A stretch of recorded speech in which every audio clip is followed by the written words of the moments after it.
کسی انسان پر ظلم کیا جائے تو اس کے خلاف آواز بلند کرنی چاہیے، نہ یہ کہ انسان اپنے ہونٹوں پر مہر لگا لے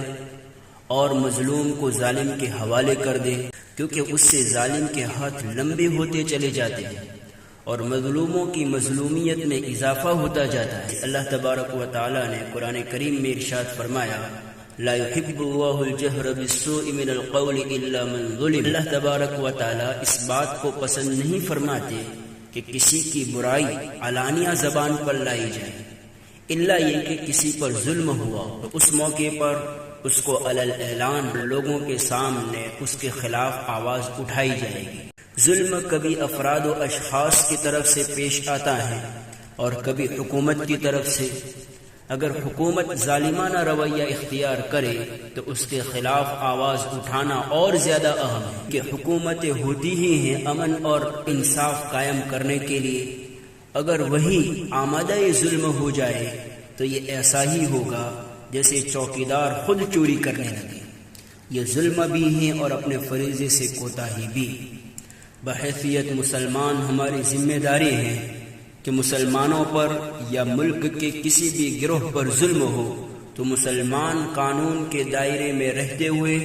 اور امن و امان کا خیال رکھتے ہوئے ان کا مقابلہ کرے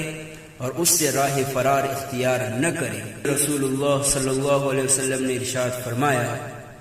جہاد کی سب سے افضل شکل یہ ہے کہ ظالم حکمراں کے سامنے انصاف اور سچائی کی بات پیش کی جائے، اور اگر ظالموں کو آئینہ دکھانے اور ان کے پنجے تھامنے میں صبر و آزمائش کے مرحلے سے گزرنا پڑے تو اسے برداشت کیا جائے، کہ یہ انبیاء کرام اور خود رسول اللہ صلی اللہ علیہ وسلم کا شیوہ رہا ہے۔ اگر اللہ چاہتے تو انبیاء کے قدسی گروہ کو آزمائشوں سے گزارا نہیں جاتا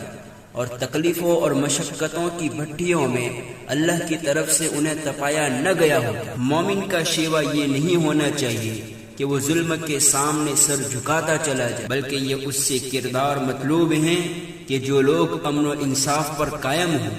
ان کے لیے تو وہ ریشم سے زیادہ نرم ہو، اور جو لوگ ظلم و جور پر کمر بستہ ہوں ان کے لیے وہ شمشیر برہنہ ہو۔